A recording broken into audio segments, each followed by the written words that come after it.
Assalamu alaikum, my dear grade 9 and equally dear grade 10. How are you? I hope all of you are healthy, wealthy and safe. All of you are going to your school regularly and attending your classes meticulously and are diligent in your classwork and your homework.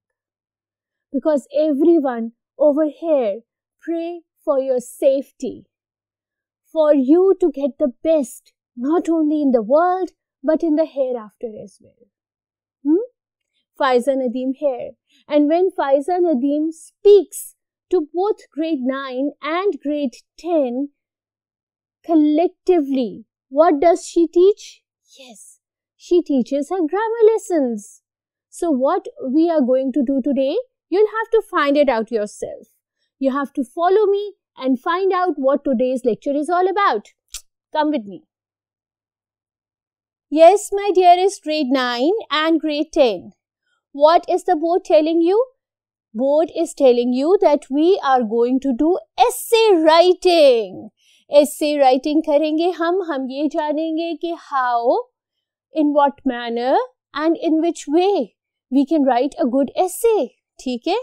और उस good essay को लिखने के लिए what are the qualities and what is the homework that we should do. But before going onwards towards the essay writing ideas, topics, classifications and hints, let's do the definition of essay writing first. Essay writing की क्या definition है? It's on the board and this definition is taken from the Oxford Learner's Dictionary, okay? And this Oxford Learner's Dictionary is saying that an essay is a literary composition, usually prose and short on any subject. Prose क्या होता है? बेटा एक होती है poem और एक होता है prose, जो rhymes में आप लिखते हो, lines आप लिखते हो one after another, ठीक है? एक rhyming scheme आप follow करते हो, वो होती है आपकी poem. और जो आपकी कंटिन्यूस राइटिंग होती है ना, टेक्स्ट किसी भी फॉर्म का, वो होता है प्रोज. ठीक है? This is the basic difference between a poem and a prose. Essay writing एक प्रोज की फॉर्म है जो शॉर्ट होती है, कंसाइज होती है. Essay in a general should not be more than 300 to 450 words. ठीक है? Howsoever you can write lengthy essays and short essays. जैसे आपके बेकन के कंप्रेस्ड एसेज है, इंग्लिश लिंग्विस्टिक्स में, इंग्लिश लैंग्वेज में, इंग्लिश लिटरेचर में, बेकन के essays are considered as the classic. जब आप इंग्लिश में मास्टर्स कर रहे होते हो तो आपको बेकन के एसेज पढ़ने को भी मिलते हैं और आपसे उनकी कॉम्प्रिहेंशन के रिलेटेड क्वेश्चंस भी किए जाते हैं. तो Bacon's essays are considered to be a classic and therefore I am informing you about Bacon's compressed essays to be an example of superb essay writing. इसके अलावा आपके पास मैकलोइज लेंदी आर्टिकल्स भी हैं. मैकलोइज के आर्टिकल्स इतने लंबे हैं कि वो एक बुक बन जाते हैं. ठीक है? इतने लंबे आर्टिकल्स हैं, but then they are also essays. They are not story books और you can not say novels, but they are lengthy articles. But as an Asian आपके लिए बेस्ट है कि आप एडिसन्स के एसेज रीड करें.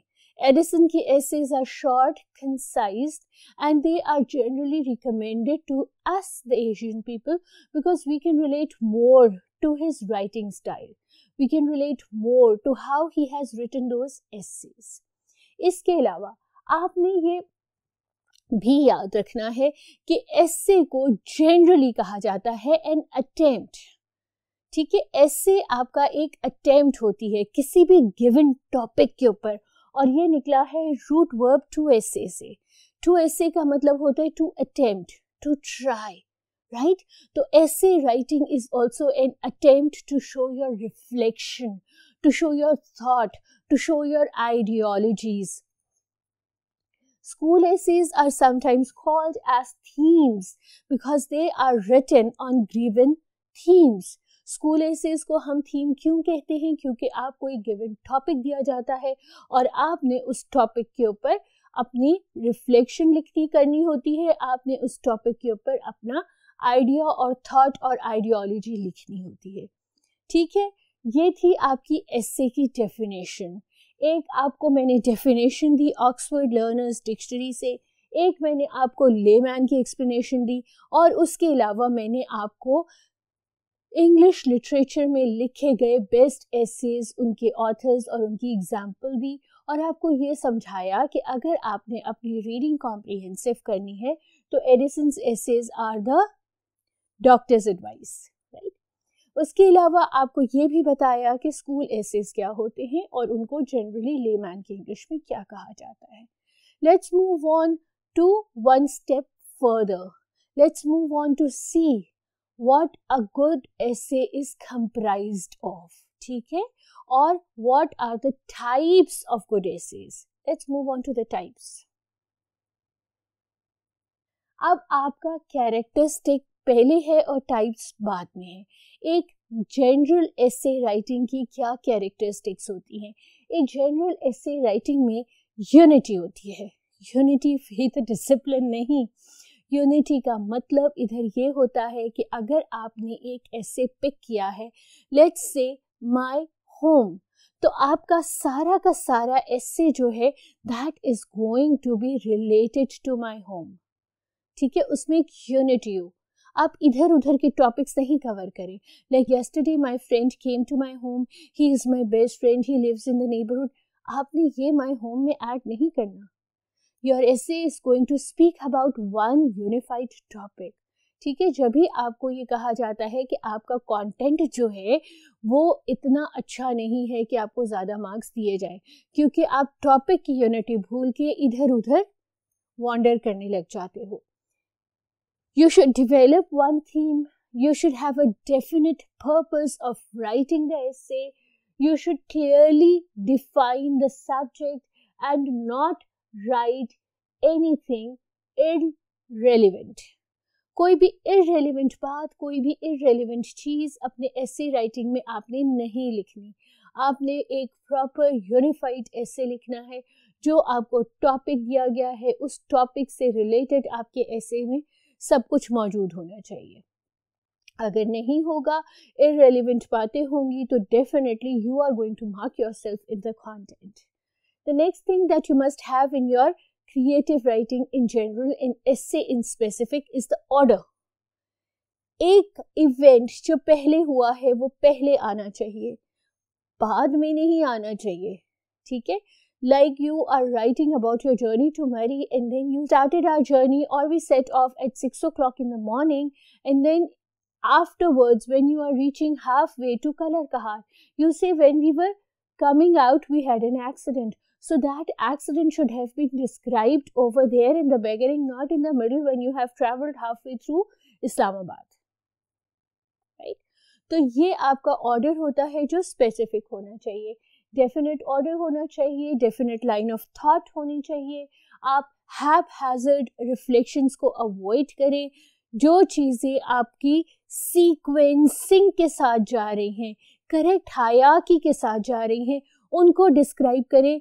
पुरानी चीज़ पहले और पहली चीज़ बाद में नहीं बताएं, ठीक है। There should not only be unity of thought but the unity of treatment too. आपके एसे में न सिर्फ यूनिटी ऑफ थॉट हो, एक चीज़, एक बात, एक टॉपिक जिस पे आप लिख रहे हो, आपकी उस टॉपिक से यूनिटी होनी चाहिए। आपको सिर्फ उस टॉपिक तक स्टिक करना चाहिए। उसके अलावा आपकी जो सीक्वेंसिंग है वो भी यूनिफाइड हो। ऐसा ना हो कि आपकी सीक्वेंसिंग हैपहैज़र्ड हो जाए, इधर उधर सैर करने लग जाए। इससे क्या होगा? इससे ये होगा कि आपका एसे का ऑर्डर ब्रेक होगा और जो उसके मार्क्स हैं, मैकेनिक्स के मार्क्स हैं, वो लूज होंगे। उसके बाद ब्रेविटी। ब्रेविटी क्या होता है? डरना नहीं है। Brevity means that your essay is going to be short and concise. You have a specific word limit. उस वर्ड लिमिट को आपने अगर क्रॉस नहीं करना है तो आपने इररेलेवेंट डिटेल्स और यूनिटी से, यानी कि टॉपिक से नहीं मूव करना। Make sure your essay is short and concise. फिर आपका आ जाता है स्टाइल। स्टाइल क्या है? स्टाइल आपकी वो इंडिविजुअलिटी है जो आपके एसे में मौजूद हो। कभी कभी ऐसा होता है ना कि हमें 8.5 आउट ऑफ 10 मिलते हैं और हमारे फ्रेंड को 9 आउट ऑफ 10 मिलते हैं। क्यों? क्योंकि शायद उसका स्टाइल आपसे बेहतर हो। ठीक है, तो अपनी इंडिविजुअलिटी को कायम रखो, अपनी इंडिविजुअलिटी को इम्प्रूव करो। Simple, direct and natural language should be used. बिल्कुल सिंपल लैंग्वेज यूज करो। ऐसा ना करो कि साथ में आपने गूगल रख लिया है, सिनोनिम्स ढूंढ रहे हो और वो सिनोनिम उधर फिट होता है या नहीं फिट होता, आपने ठूस दिया। If you will keep your creative writing simple, you will be able to express yourself more. And when in the way of expressing yourself and simplicity, you will be able to add more words as well. ठीक है, vocabulary भी आप बेहतर कर सकते हो। लेकिन शुरू में जिस वक्त आप लिखना शुरू कर रहे हो तो कीप योर एसे सिंपल। उसके अलावा क्या होता है कि आप अपनी एसे राइटिंग में, जो फॉर्मल एसे राइटिंग है, उसमें आप कोलोकियल या स्लैंग लैंग्वेज नहीं यूज कर सकते। ठीक है, जो आपकी इनफॉर्मल एसे राइटिंग है वो क्या होता है, वो जनरली आपके इनफॉर्मल लेटर्स होते हैं। उनके अंदर आप कोलोकियल और स्लैंग यूज करते हो अगर आप अपने किसी फ्रेंड को एड्रेस कर रहे हो। लेकिन अगर आप एक स्पेसिफिक फॉर्मल एसे लिख रहे हो on any of the given topics, तो आपने कोलोकियल या स्लैंग नहीं लिखनी। स्लैंग क्या होती है? स्लैंग होती है जो एवरीडे हम near to abusive words use करते हैं वो।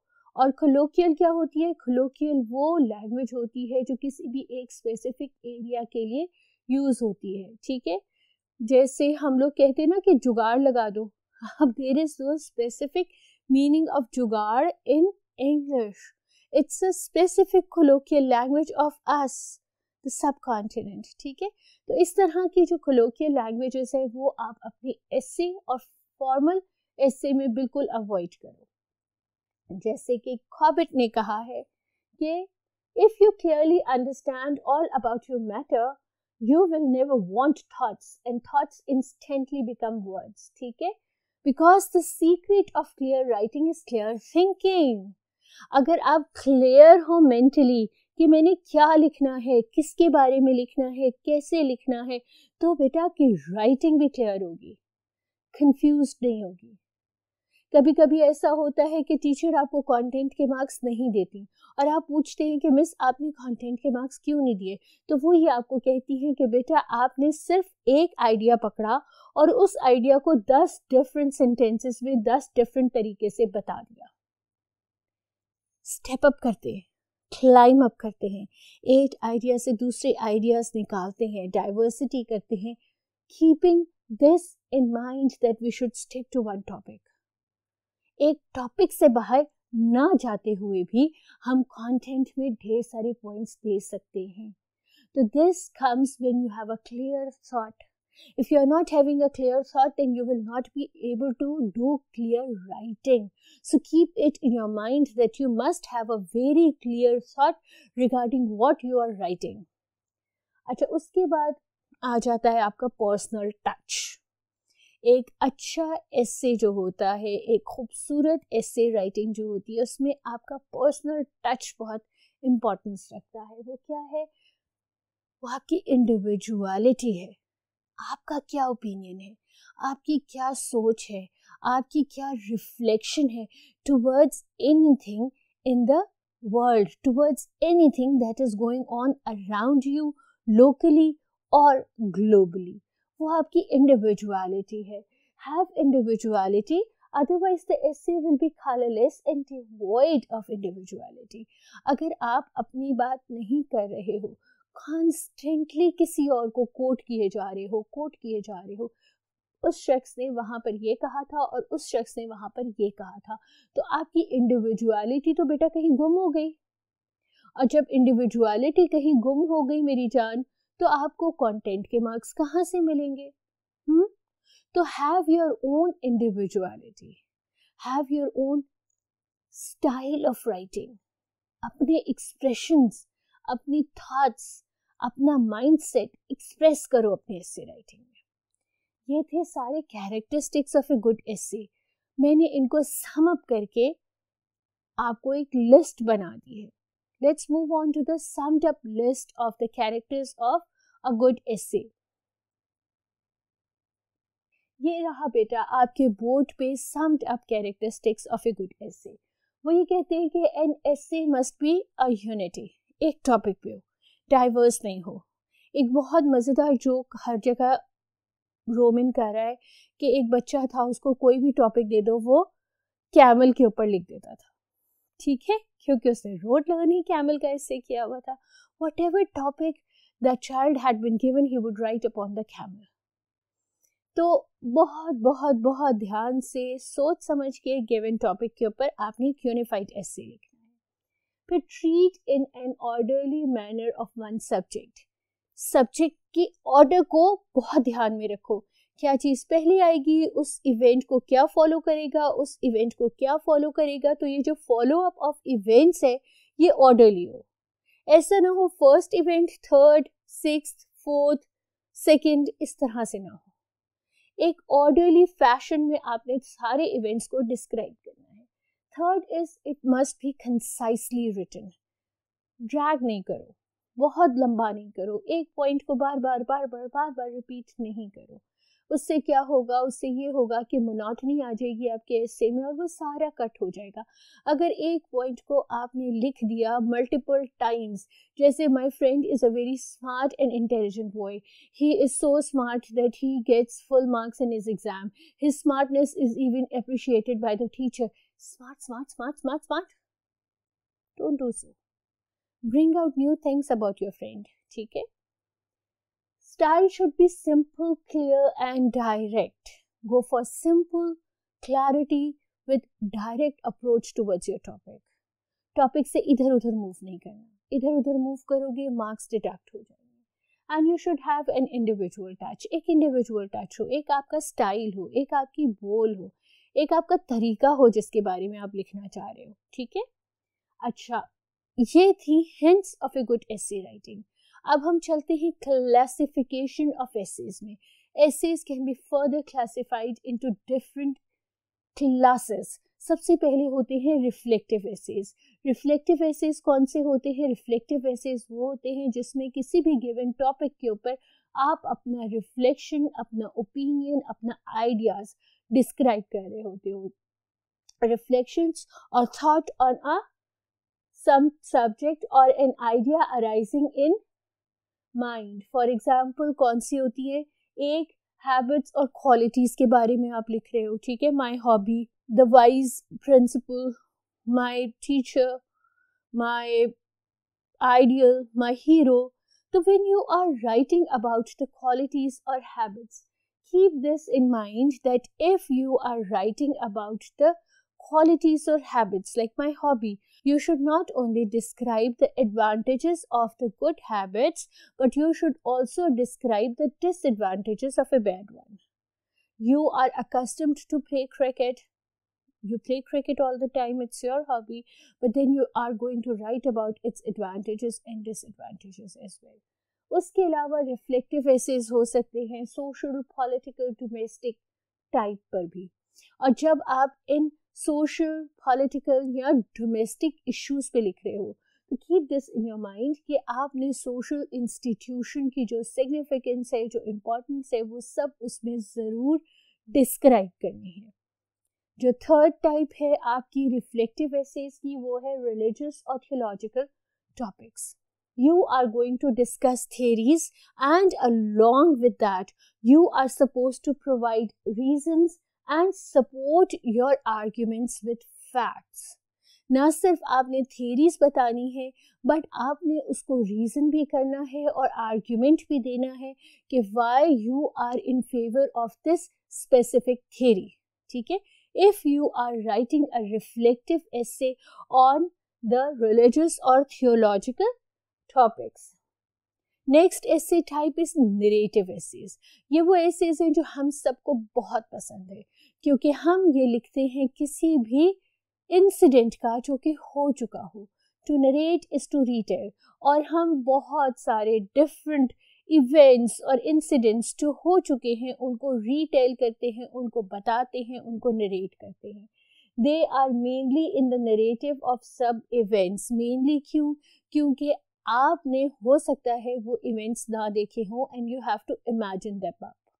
तो मेनली इसलिए ये लफ्ज़ यहाँ पे लिखा गया है कि मेनली ये वो जो इंसिडेंट्स हो चुके हैं पास्ट में उनको डिस्क्राइब करते हैं, उनको नरेट करते हैं. इस टाइप के एसेस कौन कौन से हो सकते हैं? इस टाइप के एसेस हो सकते हैं हिस्टोरिकल स्टोरीज हो सकती हैं, बायोग्राफीज हो सकती हैं, इंसिडेंट्स हो सकते हैं. Multiple essays can be written under the sub heading of narrative essays. ठीक है, let's move on to the next type of essay.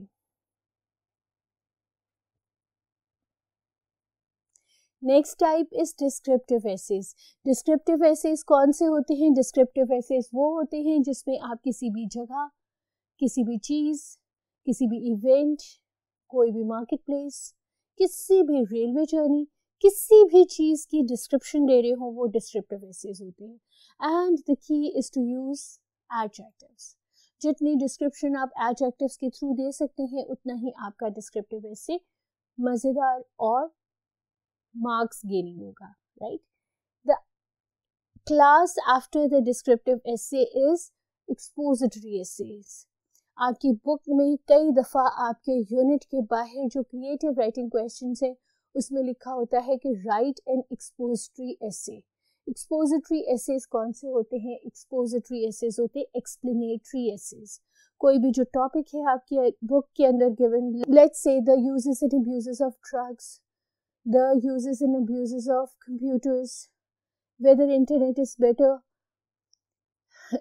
for the students or not. तो ये जो आपके expository essays होते हैं ये आपके explanatory essays होते हैं. You have to explain whether this is good or this is bad. उसके बाद आ जाते हैं आपके imaginative essays. ये वो essays होते हैं जिनके अंदर आप basically story writing करते हो और आप किसी भी ऐसे टॉपिक को टच करते हो जो हो नहीं सकता, जो impossible, like aliens visiting the earth. ठीक है, like we going and starting to live on Mars, like any science fiction, transformers, anything. ठीक है, तो that are your imaginative assess.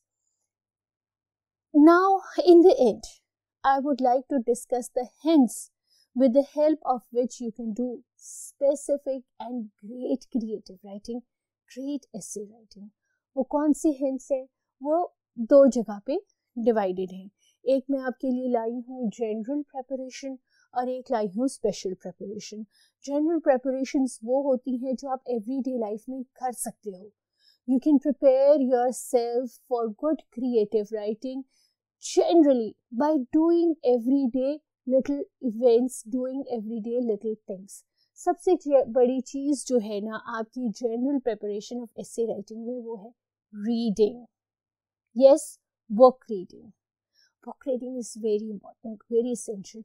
हम दूसरों की इंडिविजुअलिटी पढ़ते हैं, हम दूसरों का व्यू पॉइंट पढ़ते हैं और यूँ जब हमारे पास एक बहुत ह्यूज बैंक हो जाता है हर एक की इमेजिनेशन, हर एक की इंडिविजुअलिटी का, तो उसमें से हम अपनी फिगर आउट कर लेते हैं.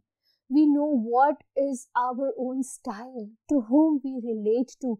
हम किसी एक स्पेसिफिक इंसान को तो रिलेट नहीं करते ना, हमको हर राइटर की, हर ऑथर की कोई ना कोई एक चीज़ पसंद आएगी. तो हमें ये पता चलेगा कि इसकी ये सारी क्वालिटीज़ आर इन मी. तो we are going to have our own specified designed individuality. ठीक है, कस्टम मेड इंडिविजुअलिटी. सबसे पहले रीडिंग. बेकन कहता है reading makes a full man. Book reading शुरू करो ताकि फुल मैन बन जाओ, फुल वुमेन बन जाओ. ठीक है, जब तक बुक रीडिंग नहीं होगी you are not going to stand anywhere in the world. ठीक है, बुक रीडिंग के मल्टीपल वेज हैं, मल्टीपल तरीके हैं. रात को सोने से पहले 2 सफ़े किताब के पढ़ लेने में कोई हर्ज नहीं है. उसके बाद आपकी ऑब्जर्वेशन. आप जहाँ हो, जैसे हो, जिधर जा रहे हो, जिधर आ रहे हो, हैव अ कीन ऑब्जर्वेशन. समटाइम्स ऐसा होता है कि हम एक रोड से डेली क्रॉस करते हैं, वो हमारी रूटीन हो जाती है. We forgot to look at what is at both the sides of the road. What is happening. Imagine करो ये शख्स जो जा रहा है इसकी लाइफस्टाइल क्या हो सकती है. आपकी इमेजिनेशन बेहतर होगी. Our brain is all made up of convergence. ऐसे कन्वर्जन्स है, जितना हम सोचते हैं उतनी कन्वर्जन्स खुलती हैं, हमारा दिमाग खुलता है, हमारी कॉम्प्रीहेंशन बेहतर होती है. So have a very good observation, keen observation of everything that is happening around you. उसके बाद होती है आपकी कन्वर्सेशन. बेटा सारा वक्त ऐसे नहीं बैठे रहो. जिन लोगों ने किताबें लिखी हैं उनके भी तो आइडियाज है ना. जिन लोगों ने चीजें लिखी हैं उनके भी तो आइडियाज है ना. ठीक है, तो have conversation with writers and authors. Have conversation with the general public. Virtual world से निकल के रियल वर्ल्ड में आओ. जब आप लोगों से बातें करोगे तो आपको लोगों के आइडियाज पता चलेंगे, लोगों की थॉट्स पता चलेंगी, लोगों की अप्रोच टुवर्ड्स लाइफ पता चलेगी, and that is going to improve you in your creative writing. अब हम आते हैं स्पेशल प्रिपरेशन की तरफ. ये तो एक जनरल प्रिपरेशन थी जो आपने एवरीडे लाइफ में अपनी हैबिट बना लेनी है. You should make it a habit of yours in everyday life. Now we move on to the special preparation. Special preparation में एक क्या है, सबसे पहले आपने अपने सब्जेक्ट को डिफाइन करना है. What you are going to write about. जब आपका सब्जेक्ट डिफाइन हो जाएगा, आपको पता हो जाएगा कि आप किसके बारे में लिखना चाहते हो, तो आपने उसके लिए मटेरियल्स कलेक्ट करना है. मटेरियल्स कलेक्ट किस तरह से करते हैं. सबसे पहले तो reading of the subject. Let's say if you are going to write on Basant, you have a ample information regarding what happened in the Basant or what is the festival all about. But imagine that you have to write about a festival in Turkey. So for that you need to read the topic. आप अपनी imagination तो नहीं लिख सकते ना. ठीक है, अगर ऑथर या आपका एग्जामिनर जो है वो वहां से होके आया वो उसने सब गलत देख लिया, तो या आपकी टीचर की एविड बुक रीडिंग है और उसने ये सारी गलतियां पकड़ ली, तो reading for the topic is important. You are suppose to write about the Mughals. ठीक है, जितना आपको पता है उतना पता है. बाकी जब तक आप रीडिंग नहीं करोगे टॉपिक के बारे में तब तक आप कैसे लिख सकोगे. ठीक है, उसके बाद आपने क्या करना है, कलेक्शन आप कैसे करोगे. यूं देखो कि आप इस कमरे में हो, आपके पास बहुत सारे स्पैरोज उड़ रही हैं. उनमें से जो आपको लग रही है कि आपके टॉपिक से रिलेटेड है, आपने पकड़ के एक पिंजरे में कैद कर दी. ठीक है, जो कलेक्शन आप रीड कर रहे हो, जो इंफॉर्मेशन आपको बेस्ट लग रही है वो आपने एक पेपर पे जॉट डाउन कर ली. इसी तरह से जो आइडियाज आप मिल रहे हैं ना, जिस तरह आप चिड़िया पकड़ के पिंजरे में कैद कर रहे हो, आइडियाज आपने एक पीस ऑफ पेपर पे जॉट डाउन कर लिए, कलेक्ट कर लिए. और उसके बाद सिलेक्शन. आपके पास कोई 50-60 चिड़िया इधर मौजूद है, उनको आपने देखा, उनमें से आप देख रहे हो कि कौन सी बेहतरीन है. तो इसी तरह आपने अपने कलेक्टिव आइडियाज में टिक लगाई जो आप अपने क्रिएटिव राइटिंग में लिखना चाहते हो. You can not obviously write everything in an essay that is going to be comprising of 200, 250 और 300 words. So you need to select the best things that you want to write on. ठीक है, उसके बाद आपकी logical arrangement है. Logical arrangement में क्या करना है, पहले आपने आउटलाइन बनानी है और फिर उस आउटलाइन को फिल करना है. आपने एक डिसाइड कर लेना है कि मैं लिखूंगा इस टॉपिक के बारे में, और फिर आपने उस टॉपिक के बारे में ही स्टिक रहना है. जैसे अगर आपको ये कहें कि क्रिएटिव राइटिंग या एसे राइटिंग लिखो, आप यूजेस ऑफ कंप्यूटर, तो उसमें बेटा आप कंप्यूटर की इन्वेंशन, ठीक है, कंप्यूटर किस तरह वजूद में आया, हाउ इट वाज इन्वेंटेड, ठीक है, what are the peripheral devices of the computers, what are the other devices of the computers. You are not going to write about that. Stick to only the uses of computer. Right, उसके advantages, उसके disadvantages, how it came into being, ये सब नहीं लिखना. Stick to the basic point of what is being asked from you in the essay. Quick recapitulation of today's lesson. What did we do today? We learned how to do good creative writing in general and good essay writing in specific. We learned the definition of essay, the literal definition and the layman's definition. We learned about the authors of the good essays in English literature, and we learned whose essays we must read in order to prepare ourselves for the good essay writing. Along with that, we learned the characteristics of a good essay, the types of a good essay, and the hints in order to help us to do good essay writing. जब तक मैं आपसे दोबारा मिलूं, आपने ये दोबारा सुन लेना है, ठीक है? इसको अच्छे से ज़हन नशीन कर लेना है, और जो जनरल प्रिपरेशंस मैंने आपसे कही हैं गुड एसे राइटिंग की, अपने आप को उन जनरल प्रिपरेशंस के लिए तैयार कर लेना है, ताकि जब आप स्पेशल प्रिपरेशंस करो, एक टॉपिक आपको जब मिले, आप जनरली बूस्ट अप हो, प्रिपेयर्ड हो, बैकग्राउंड आपका प्रिपेयर्ड हो, होमवर्क आपका डन हो और आपका ऐसे सुपर्ब हो, ठीक है? फायजा नदीम को इजाज़त दो. इंशाल्लाह will see each other again. By that time, prepare essay writing. Keep me in your prayers. Keep the Muslims and Pakistan specifically in your prayers. Allah Hafiz.